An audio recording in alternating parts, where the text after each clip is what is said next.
Herkese yeniden merhabalar. Bugün soğan körü tarifi vereceğim. Doğal öksürük şurubu niyetine kullanabilirsiniz. İlaç içmeyi sevmeyenler, ilaç almak istemeyenler bu kürü mutlaka deneyin. İnşallah şifa olur. Ben hemen böyle malzemelerini göstermek istiyorum. Bir su bardağı bal, bir orta boy soğan. Mor soğan kullanırsanız çok daha iyi olur. Bir orta boy limon kullanacağız. Soğanımı önce kabuklarını soyuyorum. Ve yarım ay şeklinde doğruyorum. İnce ince doğruyorum ki suyunu güzel salması için. Benim soğanın içinde böyle ikili çıktı ama sizinki eğer büyükse yine de ikiye bölüp bu şekilde yarım ay şeklinde kesebilirsiniz. Bu yapacağımız körün hiçbir yan etkisi yok. İsterseniz soğanlarını salata niyetine de yiyebilirsiniz. Ve suyunu da afiyetle içebilirsiniz. Çok güzel balgam söküyor, ciğerleri temizliyor. Tabi mutlaka doktorunuza gidin, ilacınızı da alın. Bu da sadece bir alternatiftir arkadaşlar. Ben yaparım. Geçen gün de eşim hastalandığında yaptım, içti. Çok şükür şifa oldu. Sabah akşam birer yemek kaşığı alabilirsiniz veya günde 3 yemek kaşığı da alabilirsiniz. Hiçbir yan etkisi yok. Eğer tadını, kokusundan rahatsız olmuyorsanız hiçbir zararı yoktur. Soğanlarımı güzel doğradım. Kavanozuma koydum. Küçük bir kavanoz kullandım. Ve şimdi bir limonumu ortadan ikiye ayırdıktan sonra iyice suyunu sıkıyorum. Suyunu da soğanların üzerine dökeceğim. Limonu arttırabilirsiniz. 2 tane de koyabilirsiniz. Bir soğan için 2 limon da kullanabilirsiniz. Ama birazcık ekşi olabilir. Ekşi sevmeyenler için bir limon yeterlidir. Limonu döktükten sonra iyice böyle kaşık yardımıyla eziyorum. Tahta kaşık kullanırsanız çok iyi olacak. Çünkü içine bal da koyacağımız için bala metal temas etmemeli.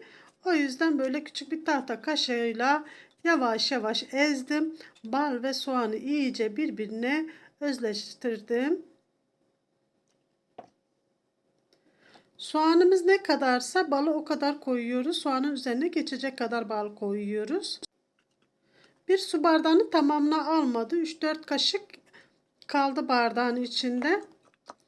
Balı da koyduktan sonra tekrar tahta kaşığı yardımıyla iyice eziyorum. Bakın bu şekilde suyu çıkacak. Suyu bu aşamaya geliyor arkadaşlar. Bakın bal sulandı. Limonla ve soğanın suyuyla birleşince hafif sulandı. Bu bir iki gün kaldığı zaman birazcık daha sulanıyor. Çok fazla açılmıyor. Birazcık daha sulanıyor ve kalıyor. Bu kür bir haftada tüketebilirsiniz. Kapağı kapalı bir şekilde buzdolabında muhafaza edin lütfen. Bakın bu şekilde 4-5 kaşık kadar balım kaldı. Hepsini almadı. Soğanın büyüklüğüne küçüklüğüne göre değişebiliyor bal. Soğanınız ne kadarsa balınız da üzerine geçmesi gerekiyor ve mutlaka doğal bal kullanmaya çalışın. Bulamazsanız mecburen market balı kullanabilirsiniz. 2 gün dolapta bekledikten sonra size son halini göstermek istiyorum arkadaşlar. Bakın hafif sulanmış. Soğan da hafif rengi pembeye dönüşmüş. Suyunu salmış. Çok kötü kokmuyor kesinlikle. Bal, limon ve soğan bir araya gelince ne kadar kötü olabilir ki?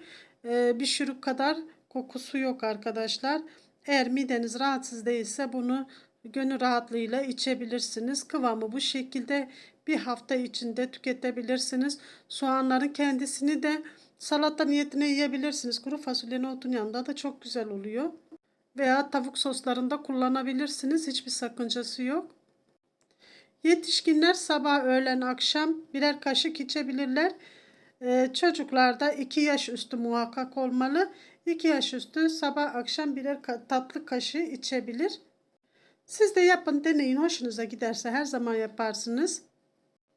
Bakın bu şekilde ben soğanlarını da yiyorum. Hiçbir şey olmuyor. Çok da güzel oluyor. Tadı da şahane oluyor. Katkı maddesi kullanmadan evimizde mis gibi yapabiliriz. Deneyen ve yiyen herkeslere afiyetler, şifalar olsun. Umarım bununla şifa bulursunuz. Umarım yarar size. Hepiniz Allah'a emanet olun. Görüşmek üzere inşallah.